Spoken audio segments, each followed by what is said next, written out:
Just walking in my neighbour's barley field. Next door to where I've walked across. I presume it's barley. And he was on real early and we thought, I looked over edge and I honestly thought, whew, are you doing right? But I'll tell you what, it's fairly clean. And he's got blackgrass issues on this land. It's fairly clean. And bloody look, it looks fantastic, it really does. You know, if all my corn looked like that, I'd be a lot happier. So yeah, he did his job well they did. They did their job very, very well this time. To a point I ain't pissing about next year. I think we have to grow stuff with the blackgrass problem. But yeah, that looks fantastic. Well done. Man next door looks average.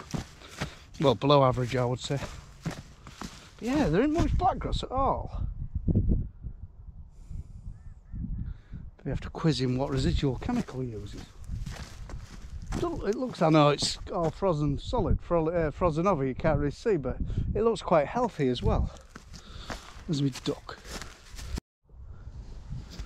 This field here is one of the worst fields. We call it red field because it's just total red clay. It's horrible.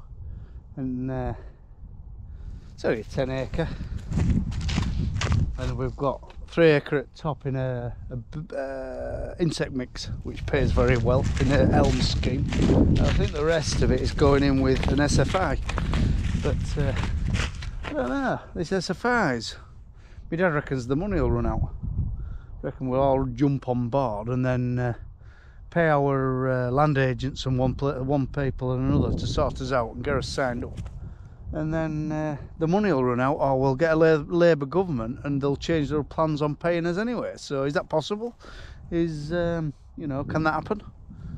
But yeah, I think by the time we've all gone solar panels and SFIs and elms and other schemes, I think the nation will have a lot of growth. A lot of people planting trees. You know, there's going to be a shortage of food. There's a shortage of food in the world anyway. So I don't know.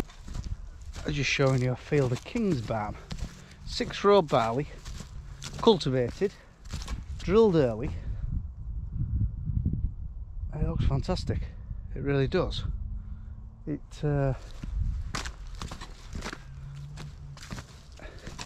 just makes you think. I don't know.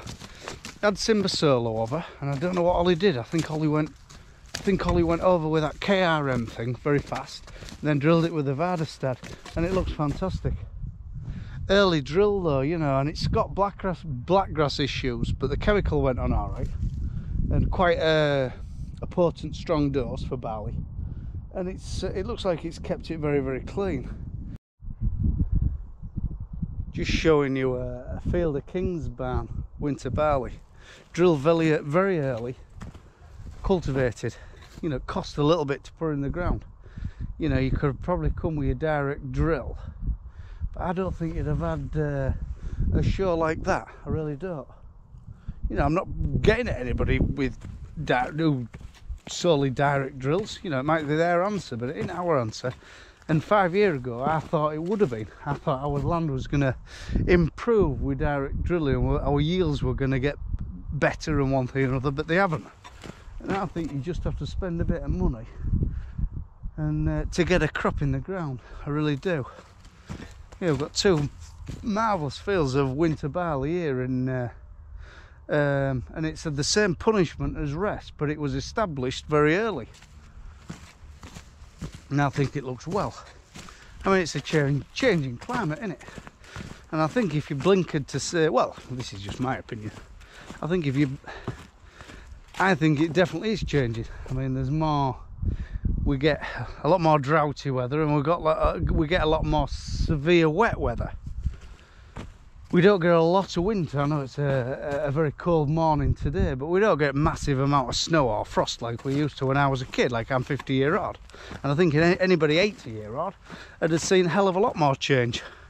And I think there's a lot more change in the next 50 years. Won't bother me, but it'll bother me granddaughters. Yeah, I've been watching a bit of this COP. Oh God, COP 28, and yeah, a room full of bigwigs. I don't know what the answer is, I really don't. Yeah, let's have a look. On this this winter barley, that's what I did, putting me residual chemical on. What a bloody mess.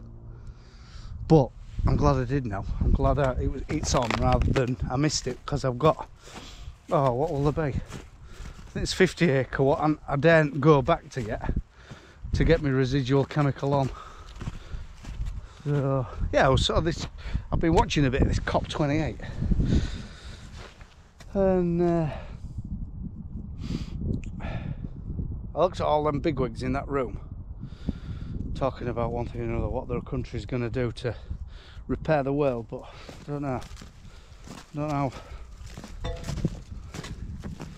It's going to just take a little bit of repairing, I would have said, but all them buggers went in their own personal jets, burning thousands of tons of fuel, because believe you me, I didn't realise, but on way back from our old days, we had a lady pilot, and she talked through she told us a lot of information about where we were and what we were up to, what speed and where we, you know, and one of her statements, we were about 20 minutes in from taking off. Yeah, 20 minutes in, she'd said we used 2,000 litres of fuel. 20 minutes in, how much does bloody use? It was a 4.5 hour flight. How much would it use the full flight? It's like, I know they use a lot more on takeoff, but still, yeah, 20 minutes, 2,000 litres of fuel. That's a lot of aviation fuel, I would say. What's dog chasing?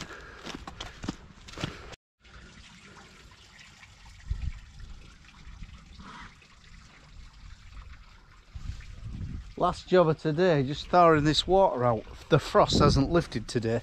It was freezing fog this morning, as you see by my bit of a crop walk, and yeah, got a bit of a shock to finish of that. I know I went to another block of land somewhere else, and slugs and water damage. Oh Christ, slug damage and water damage is about had half of it, so very, very disappointing. But yeah, last job at day, come down and get this water going. And I think it's about time. I think I've made my decision. Another week, I think I'm off to keep them out till next weekend and then bring these girls home. Because there's not, I mean, it's costing to feed them in rings. They're getting silage and straw.